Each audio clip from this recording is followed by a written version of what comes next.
don't get screwed buying your next car. Yes, have you ever bought a car in the past where 2 months into it, all of a sudden you're talking to one of your friends and they said, hey, yeah, my cousin John bought one of those cars 6 months ago and he only paid $42,300. He was telling me he thought he had a great deal. And at the time you thought you had a great deal and you walked out of there paying about $48,000 for the same vehicle. We've all gone through that. We've all had those regrets.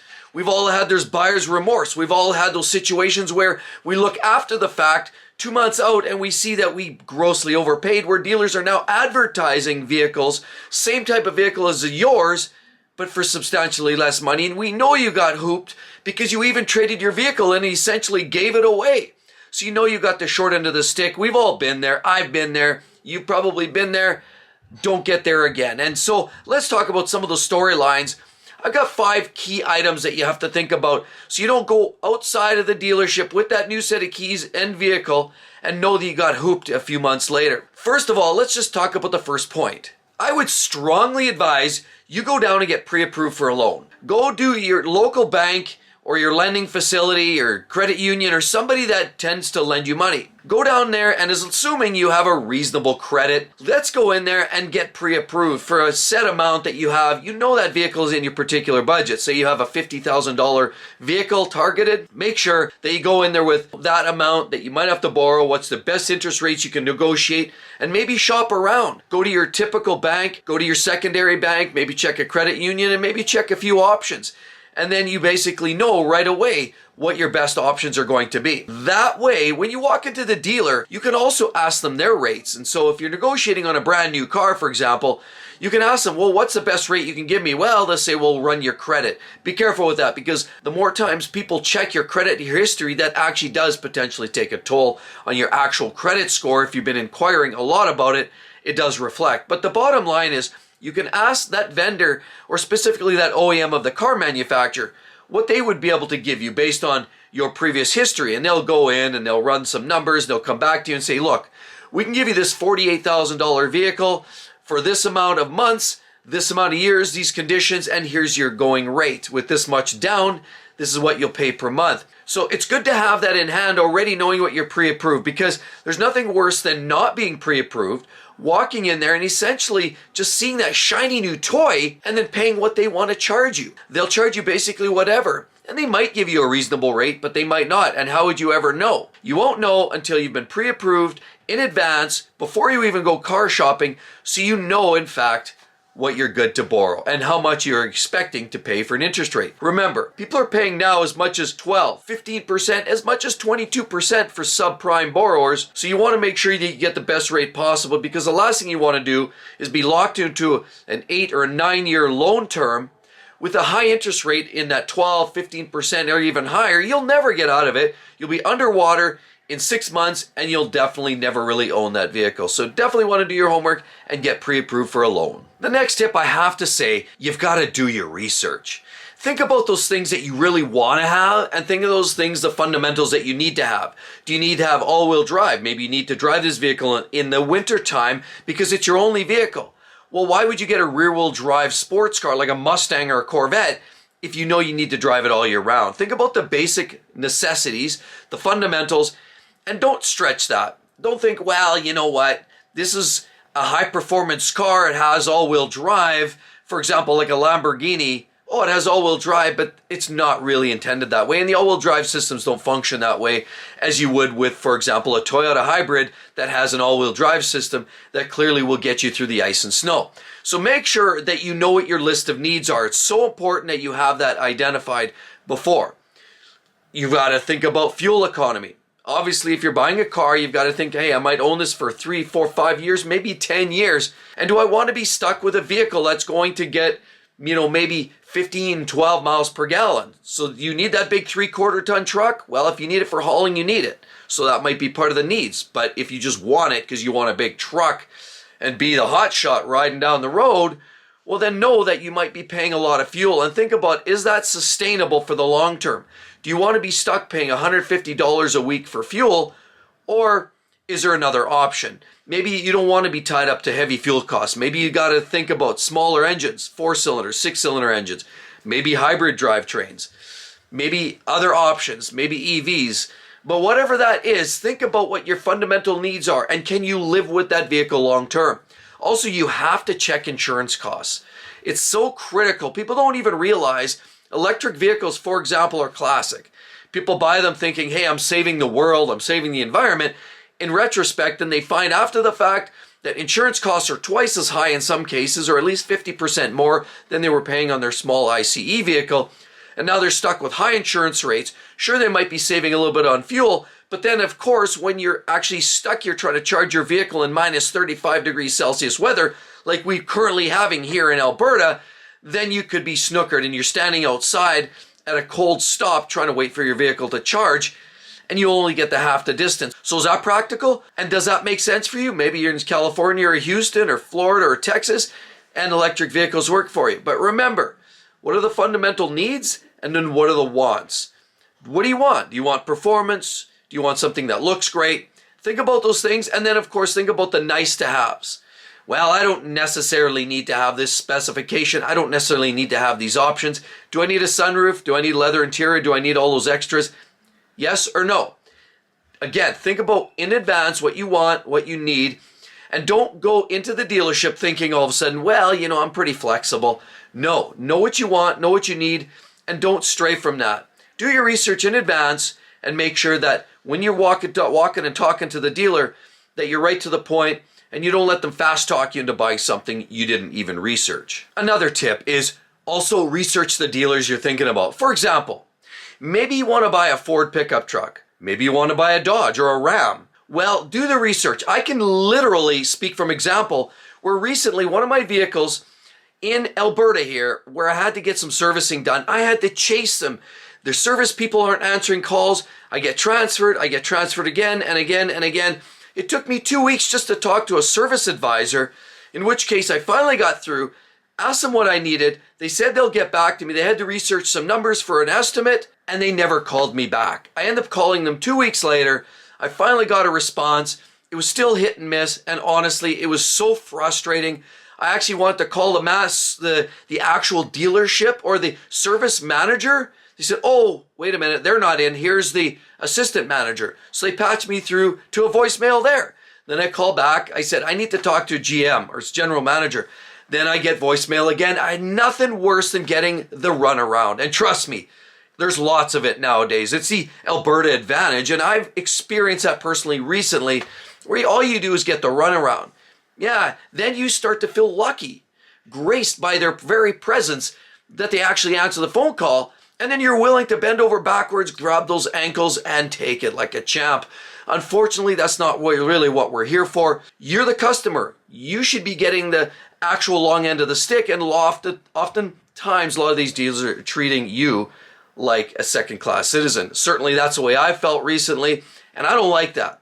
So I know some of the crooked, greasy dealers in this town, definitely, and look in those ones in your town. Do some of the research. Know the car brands you want. Learn the dealerships that you're trying to avoid. Start making the calls. Reach out to the service department, parts. Maybe talk to salespeople. Hound them a little bit. Be a little bit of a pain. But remember, if they keep shrugging you off, that's probably a good indication that they're not going to bother you, especially warranty claims. If you got a vehicle, you buy a brand new vehicle, the last thing they want to do is really be kind to you and make sure that you're looked after with warranties. I've had mixed response in dealing with warranty claims in my past, and quite frankly, that's very telling. Also, service side, they'll give it to you every which way from Sunday. So make sure that you research the dealer, understand who's crooked. As a matter of fact, I even know a dealer here in town. They've got a gross reputation for selling accident, flooded, historically bad vehicles on their used segment of their market. And unless you really know who they are, you'd go in there eyes wide closed and end up buying a piece of junk off this particular lot. The worst part is they represent one of the mainstream manufacturer OEMs. I can't call them out right now, but I promise you they have a strong reputation for bad practices. So know your dealers, know what they're doing and what they're providing for your local area, and make sure that you're satisfied with their overall response, because the last thing you want to do is buy a vehicle and be snookered dealing with that particular vendor. Now, fortunately, in most larger cities, we're dealing with a million or more people like myself or like you often have multiple choices. Luxury brands, you often have one or two supporters of each one of those. If you're dealing with mainstreams like the Rams, the Dodges, the Toyotas, the Hondas, the Fords, you're often dealing with at least a handful of dealers to choose from. So make sure you do your research and be satisfied with what you see. Another tip that I really have to suggest is get it in writing. So the worst thing you can do is sit down with the first dealer, hash out the biggest deal. They slide the paper in front of you and say, there's your price. Make sure you don't just get the price. Get all the extras that they've included. Make sure we're talking fees, taxes, tire fees, levies, all this other junk, pre-purchase inspection, PDIs, all this widgets and gidgets as well. Make sure they incorporate all your final taxes, interest that's charged on there.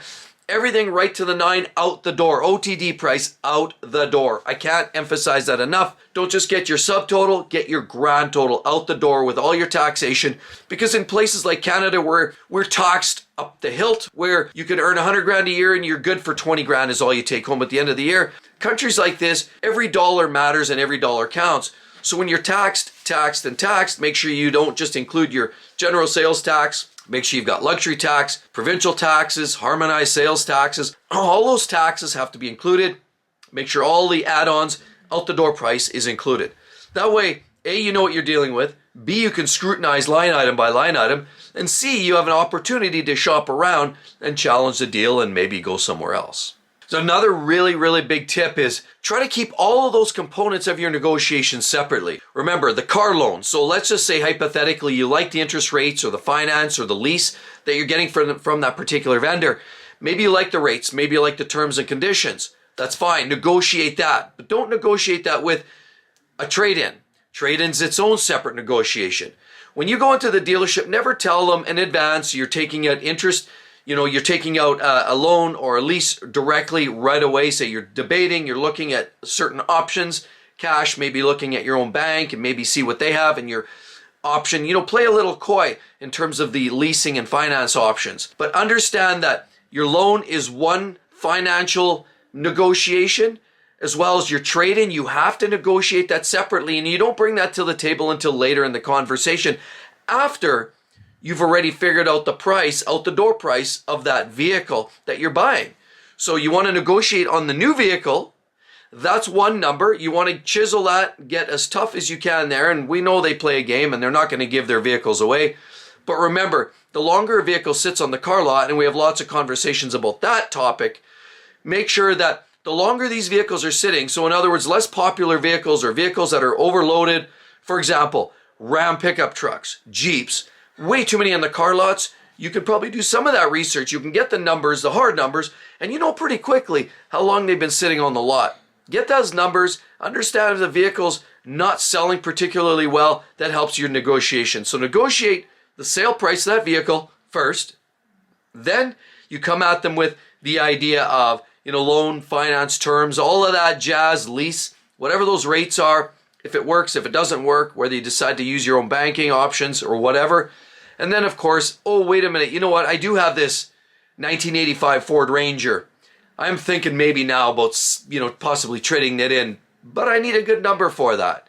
What are you willing to throw at me? Because that really is, honestly, a bit of a deal breaker. Now, they'll throw some nonsense and say, well, we can't do much, so we're just probably going to wholesale it. Classic words from some of the greasiest of dealers I've met. We're just probably going to wholesale it. Meantime, 3 months later, that junky car that you traded in is sitting on the back lot with a window sticker from one of that vendors. Don't take that word necessarily. They may send it to auction and wholesale it, or they might just retail it. They'll give it a good look over. But first off, your negotiation, they don't necessarily know that. They'll probably quickly buzz it through the shop. Say, well, you know what? Maybe this vehicle's actually fairly clean. Let's try selling it on the lot first. They're going to give you the game, the song and dance, but we're just going to wholesale it. So they'll basically tell you that your vehicle's worth almost nothing, and you're essentially going to unload it at the auction for pennies on the dollar. So it gives you this sense, this psychological mind screw that makes you think that you're actually going to, your vehicle's worth nothing and their vehicle's worth everything and then some. You don't want to get caught up in that. You still want to negotiate, even if you have a 1985 Ford Ranger. Look at what the market's going for. Remember, they have margin in their vehicle that you're buying. Even if you got full retail for your used junker that you're trading in, they still got margin to cover that. And they're going to play the games like they don't. Or they're going to say, wow, we're just going to wholesale it. Doesn't matter. give me my $3,200 for that old 85 Ranger, because that's what the average market value is of that vehicle if I'm selling it retail. And they'll say, well, then go try to sell it retail, maybe come back to talk. Then they're playing hard to get. Then you say, that's fine. Give me your business card. Here's my information. See you later. I'm walking away. We'll talk later sometime. I've actually had situations where that happened to me at a Dodge dealer years ago, where I walked into the dealer, I test drove this slightly used vehicle. I loved it, but I want to trade in a vehicle, and I had a certain dollar amount figured that I had figured for this vehicle I was looking at buying. I made the offer. We had a negotiation. We had something in place. We couldn't meet in the middle, and they were playing hardball. I said, you know what? No, I'm out of here. I grabbed my wife. We walked out the door. I literally grabbed the door handle of my car, and the guy comes flying out the door and stops me from opening my car and says, hang on. Let's go back inside. I think we can make a deal. And then I ended up getting the vehicle for my price. So just know, sometimes playing hard to get, sometimes knowing it is based on foundation, vehicles that aren't selling particularly well, and of course know what you have as well and bring that information to the table. But play them like 3 separate negotiations, because really that's what they are, and that's how you're going to maximize your buying power. Hope that little bit of information garnered a little extra power so you can save a few dollars in your pocket, because even $500 or $1,000 or $5,000, it's all money that we would have had to work for otherwise. So if you can chisel that off on the front end, that's just money you don't have to work for. Remember, if you save $5,000 and you're in the upper tax bracket, that's like $10,000 before tax earnings. So $5,000, $2,000, $3,000 is not insignificant. Every dollar matters. So make sure that your negotiations and all your research takes you to the right place. And with all that said, everybody, what's going on with the truck market? It is literally collapsing. Ford's not selling their Lightnings. They've sliced some of the output in half. Rams aren't selling. Their lots are full, and GM's having a hard time too. What's going on? I think the truck market's collapsing. Hope to see each and every one in the next one. We'll all see you real soon. Bye-bye.